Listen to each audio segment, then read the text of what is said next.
Buenos días, estudiantes de 12 grado. En el día de hoy vamos a comenzar a trabajar con un contenido nuevo después de haber estado durante 2 semanas impartiendo la sistematización del contenido que ustedes recibieron en 11º grado.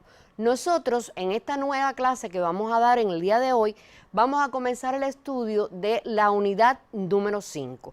Esta unidad número 5 tiene como objetivo Cuba entre 1953 y 1958, dictadura, resistencia y revolución. Las temáticas que tiene son precisamente la nueva vanguardia revolucionaria, el gobierno encabezado por Batista y su gestión, tiene el surgimiento de esa nueva vanguardia revolucionaria con el Moncada y la organización de la fuerza revolucionaria con su movilización popular, proyección y realización. El objetivo que se persigue con esta clase es que ustedes sean capaces de valorar la significación histórica del asalto al cuartel Moncada el 26 de julio de 1953 como parte de la nueva estrategia revolucionaria de la vanguardia política y el programa de la revolución contenido en la historia Max Olvera. Para ello vamos a utilizar como bibliografía básica el libro de texto de la enseñanza media superior y vamos a comenzar el capítulo número 5 que aparece en las páginas de la 257 a la 268. Pero como ustedes pueden ver, nosotros vamos a comenzar Cuba entre el 53 y el 58. Por lo tanto, tenemos que hacer referencia específicamente a lo ocurrido en 1952, que es el último contenido que se imparte en 11º grado. En 1952 estaba previsto que ganara en las elecciones el candidato del Partido del Pueblo Cubano Ortodoxo. ¿Qué ocurría en aquel momento en Cuba? Que a los intereses imperialistas y sobre todo a los de la camarilla de Batista no les convenía que el candidato del Partido del Pueblo Ortodoxo, que en aquel momento era Roberto Agramonte, pudiera ganar las elecciones previstas para el 1 de junio de 1952. ¿Por qué razón? Bueno, sencillamente por el hecho de que después de muerto Eduardo Chivas, el Partido del Pueblo Cubano tenía muchos seguidores en toda Cuba y era seguro que por el conteo de elecciones realizado, este candidato tuviera las posibilidades de ganar. Y a los intereses imperialistas y de Batista no les convenía bajo ningún concepto que pudiera realmente ganar este partido. ¿Por qué? Porque de ponerse el partido en el poder se beneficiarían las masas populares y se tomarían medidas que dañaran los intereses imperialistas y por el contrario resolverían los problemas del pueblo. Por esta razón es que Estados Unidos, aliado a Batista, van a dar un golpe de Estado al gobierno de Carlos Prío. Este gobierno de Carlos Prío hacía que ya durante 14 años se viviera en Cuba un periodo de constitucionalidad. Y Batista, con el golpe de Estado que da en la madrugada del 10 de marzo de 1952, por supuesto que va a echar por tierra los intereses del pueblo cubano y por ende también va a aplastar la Constitución. Por supuesto, nos preguntaríamos ahora, ¿qué hacen las fuerzas que existen en ese momento en Cuba ante este golpe de Estado del 10 de marzo del 52? Van a existir partidos políticos que inmediatamente que Batista asume el poder con el golpe de Estado, lo respaldan inmediatamente. Van a existir otros partidos como el Partido Auténtico del que eran presidentes Ramón Grau y Carlos Prío Socarrá, que van a manifestar una posición reformista y no van a en ningún momento hacer nada en contra de este gobierno de Batista. Sin embargo, vamos a ver cómo la oposición popular sí va a encabezar una protesta genuina contra el golpe de Estado. ¿Qué organizaciones van a estar enfrentándose a este golpe de Estado contra la Constitución de Batista? El Partido Socialista Popular, que era en aquel momento la vanguardia de la clase obrera. También se va a destacar mucho en el enfrentamiento a Batista Lázaro Peña, que estaba al frente de la Confederación de Trabajadores de Cuba y se va a convertir precisamente en el líder de esta clase obrera en enfrentamientos y huelgas contra el golpe inconstitucional de Batista. También son focos en enfrentamiento a Batista los estudiantes de la Universidad de La Habana y de la Universidad de Oriente. Pudiéramos destacar en este caso específicamente cómo dentro de los estudiantes en la Universidad de La Habana simbólicamente hacen un entierro de la Constitución del 40 para demostrar de esta manera que Batista con ese golpe había enterrado la constitucionalidad en Cuba. Se destaca dentro de este grupo de opositores al régimen implantado por Batista en su golpe de Estado, un joven abogado, Fidel Castro Ruz, que va precisamente a escribir un artículo que va a catalogar ese golpe de Estado como un zarpazo. El artículo lleva como título Revolución, no, zarpazo, donde dice que ha sido el zarpazo brutal de una fiera contra los intereses del pueblo cubano. También Fidel, en su condición de abogado, va a dar en el Tribunal de Urgencia una denuncia contra este golpe dado por Batista y por los delitos cometidos por Batista al estar al frente de este golpe de Estado, le podían echar a Batista 100 años de cárcel. Como ustedes pueden ver, tenemos que analizar que las posiciones en cuanto al golpe de Estado son diferentes, pero realmente Fidel fue muy lúcido al catalogar como zarpazo este golpe de Estado. Para ello nosotros podemos detenernos y ver cuáles son las características más generales que va a tener este gobierno de Fulgencio Batista. Bueno, el gobierno de Fulgencio Batista va a ser un gobierno, desde sus primeros momentos, va a contar con el apoyo irrestricto de los Estados Unidos. ¿Por qué? Porque va a ser un gobierno donde se va a manifestar de marcada manera el servilismo a los intereses de los Estados Unidos.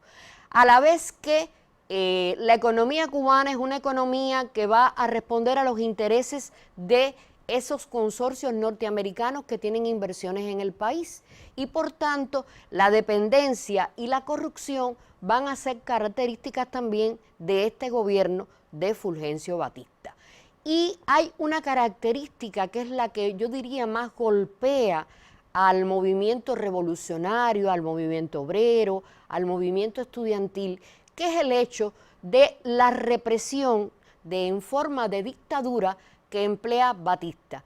Hay un artículo de Eduardo R. Chivas antes de fallecer, donde dice que con la dictadura de Batista se iba a vivir otra vez la goma, el palmacristi, por los métodos de tortura que utilizaba Batista. Y por supuesto, en una sociedad subdesarrollada, dependiente económicamente, donde la mayoría de las inversiones de capital estaban en manos extranjeras, necesariamente se van a agravar todos los males de la República.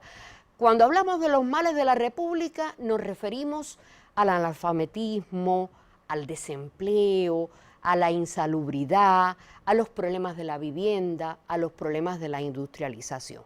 En este panorama, con todas estas situaciones, podemos llegar a la conclusión que con el golpe de Estado dado por Batista, se agudizaron todas las contradicciones del sistema neocolonial cubano.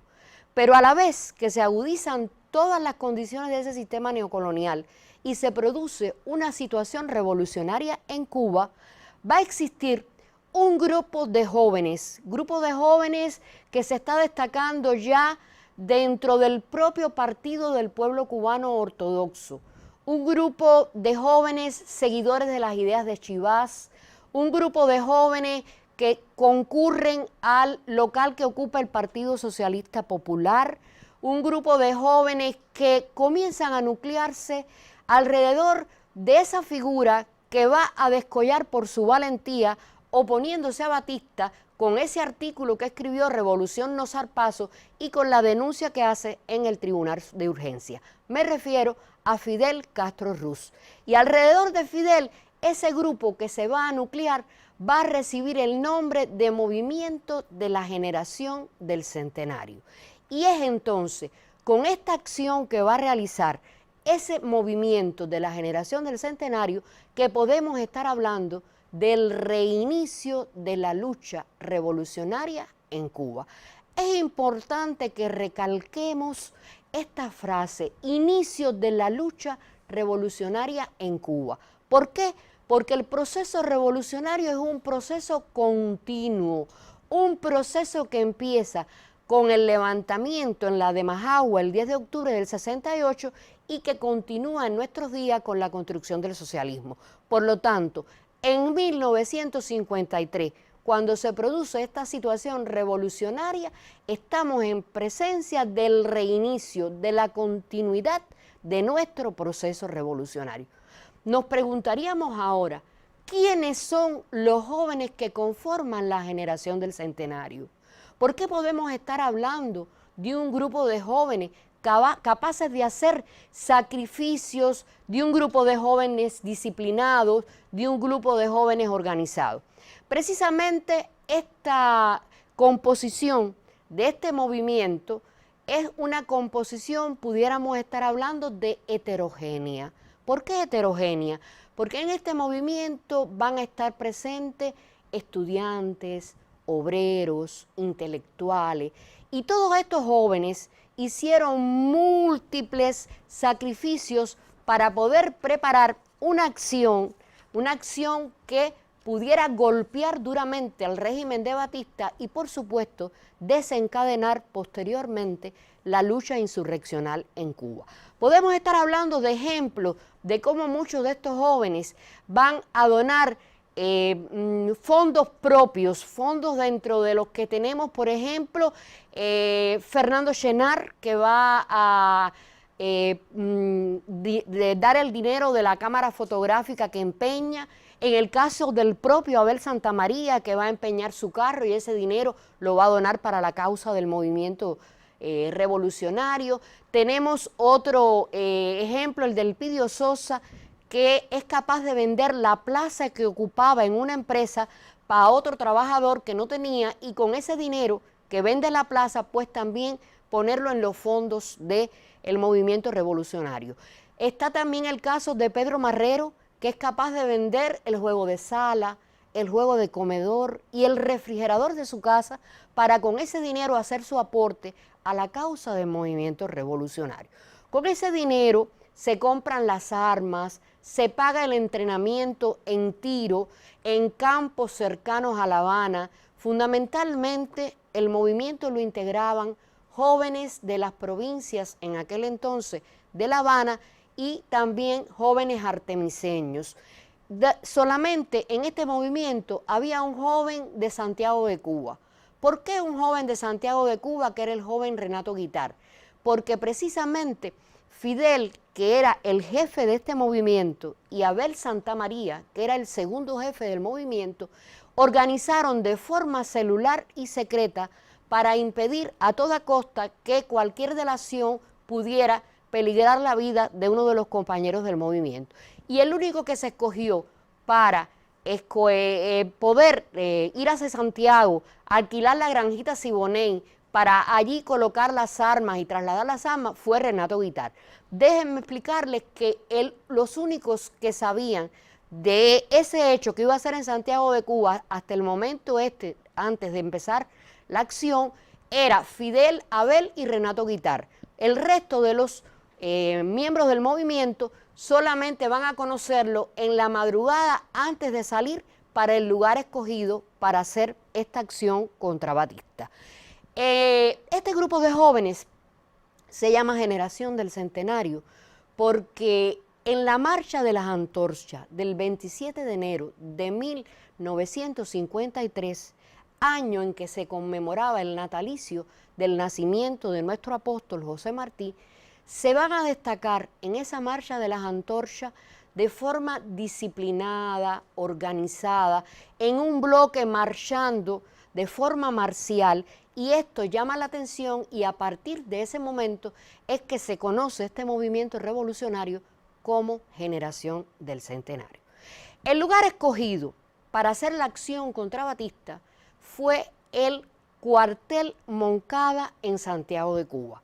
Esta acción sería la acción principal a llevar a cabo, pero tenía también acciones de respaldo, acciones de apoyo a esa acción principal.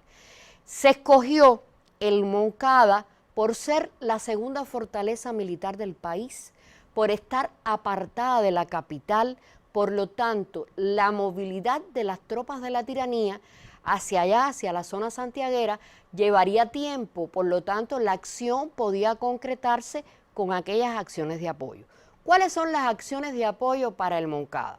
Las acciones de apoyo para el Moncada son, como principal, el asalto al cuartel Moncada, como apoyo, la toma del Palacio de Justicia, el Hospital Saturnino Lora y también el asalto al cuartel Carlos Manuel de Céspedes en Bayamo para poder cortar las comunicaciones de Bayamo hacia Santiago a través del río Cauto y poder entonces disponer de más recursos.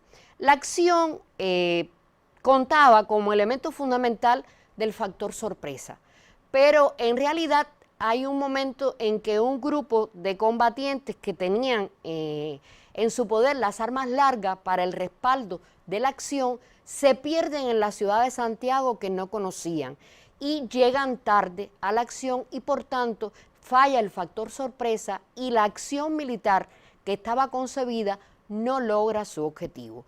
Pero independientemente que la acción militar no logró el objetivo, el asalto al cuartel Moncada tiene una significación histórica muy grande, significación histórica que ustedes deben profundizar en el libro de texto por cuanto esta acción no solamente reinicia la lucha armada en Cuba en 1953, sino que esta acción también permite en gran medida que se logre destacar a Fidel como líder indiscutible del movimiento revolucionario. Se demostró que la tiranía tenía puntos vulnerables y que podía ser enfrentada. Y también demostró que los jóvenes revolucionarios estaban dispuestos a dar la sangre por su país y por la independencia de su patria. Como es sabido, este asalto al cuartel Moncada fue reprimido brutalmente por la tiranía. Y las órdenes de Batista fueron muy precisas. Por cada soldado de la tiranía que cayó en el asalto, pues debían ser ajusticiados varios revolucionarios. Esto llevó a que muchos de los asaltantes no cayeran precisamente en el combate, sino que fueron hechos prisioneros, torturados salvajemente, como por ejemplo el caso de Abel Santamaría, que le sacan primero un ojo y se lo enseñan a su hermana Aide y le dicen, si no hablas, le sacamos el otro ojo a tu hermano. Y ella dice, si él no habló, yo tampoco hablo. Y por tanto, fueron torturados salvajemente y aparecieron después como si fueran víctimas que habían caído en el combate contra la tiranía. El asalto al cuartel Moncada es un revés militar, pero esos moncadistas fueron llevados a juicio y en el juicio de los moncadistas hay una voz que se levanta muy alto y que va a pronunciar su alegato de autodefensa que fue permitido después de muchas manipulaciones del juicio porque no querían que Fidel hablara con esa voz tan alta de denuncia en ese tribunal y por tanto le permitieron al final el día 16 de octubre poder hacer su autodefensa que se conoce en la historia por la frase con la que termina Fidel su alegato, porque Fidel dice al final, condenadme, no importa, la historia me absolverá. Y por supuesto que la historia lo absolvió con creces. En este caso nosotros vamos a hacer referencia a que la historia me absolverá, que es un documento muy importante por su significación histórica, que ustedes necesariamente tienen que profundizar en su estudio, porque es precisamente un objetivo que sale mucho en prueba de ingreso. Fidel se convierte con esta autodefensa de acusado en acusador. Denuncia los males de la República en el gobierno de Batista. Fidel es capaz de denunciar todos los crímenes cometidos con los moncadistas, pero además de eso, de denunciar los 6 problemas fundamentales que tenía la República en aquel momento, 6 problemas que son, en este caso, el problema de la industrialización, el problema de la vivienda, el problema del desempleo, el problema del analfabetismo, el problema de la salud y el problema de la tierra. No solamente denuncia los males de la República, sino que dicta las 5 leyes que se pondrían en práctica una vez logrado el triunfo. Y precisamente por dar solución a estos problemas con las leyes es que la historia me absolverá se convierte en el programa del Moncada y en el programa de lucha de la revolución. En esta historia me absolverá, Fidel también da un concepto importantísimo de pueblo, concepto donde él dice que si de pueblo se habla de los más humildes, de los más explotados, de los campesinos que no tienen tierra. Esto, repito, es un objetivo de suma importancia que es necesario que profundicemos a través del análisis del estudio en el libro de texto, que es un documento fundamental a tener presente siempre por parte de ustedes. Con la historia me absolverá, el revés militar del Moncada se convierte en una gran victoria política. Vendrían tiempos posteriores donde una de las tareas fundamentales que se va a llevar a cabo es la divulgación de esa historia me absolverá, que va a ser objeto de futuras clases. Pero también tenemos que tener presente en todo momento que la historia me absolverá por la profundidad con que Fidel trató todos los problemas, por la profundidad con que le da solución a los problemas, se convierte en el documento jurídico doctrinal más importante del siglo XX cubano. Pero es que ustedes se pregunten, ¿por qué jurídico y por qué doctrinal? Jurídico porque Fidel está asumiendo su defensa por los sucesos del Moncada como abogado, y doctrinal porque no solamente denuncia los males, sino que ahí aparece las ideas martianas presentes, porque Fidel plantea que el autor intelectual del Moncada es precisamente nuestro apóstol José Martí. Y dice unas palabras muy bonitas cuando habla y plantea, parecía que el apóstol iba a morir en el año de su centenario, tanta era la frente. Pero precisamente vamos a ver que con la historia me absolverá se convierte esa derrota militar en la más pura victoria política de este movimiento de los jóvenes de la generación del centenario. Yo les propongo ahora que para poder, después de haber estudiado en el libro de texto, ustedes deban responder las siguientes preguntas de estudio independiente. Primeramente, vamos a ubicarnos, siempre en historia es muy importante ubicarse en el periodo en el que estamos tratando. Y la ubicación es en el año 1953, donde transcurren todos estos hechos de los que yo les he explicado hoy. Sobre el año 53, ustedes deben mencionar 3 personalidades que tienen acciones en este año 53, un documento, hechos representativos que ocurren en el 53. Y como segunda pregunta, es necesario que ustedes puedan responder por qué podemos afirmar que es el reinicio de las luchas por nuestra independencia, esta acción del año 1953. Con esto me despido, nos esperamos en próximas clases donde seguiremos trabajando con lo que ocurre con esta generación del centenario en el periodo del presidio político, del exilio y de las futuras luchas en la sierra. ¿Cómo ponerse, usar, quitarse y desechar el nasobuco? Antes de ponerte un nasobuco, lávate las manos con agua y jabón. Cúbrete la boca y la nariz con el nasobuco y asegúrate de que no haya espacios entre tu cara y la máscara. Evita tocar el nasobuco mientras lo usas. Si lo haces, lávate las manos con agua y jabón.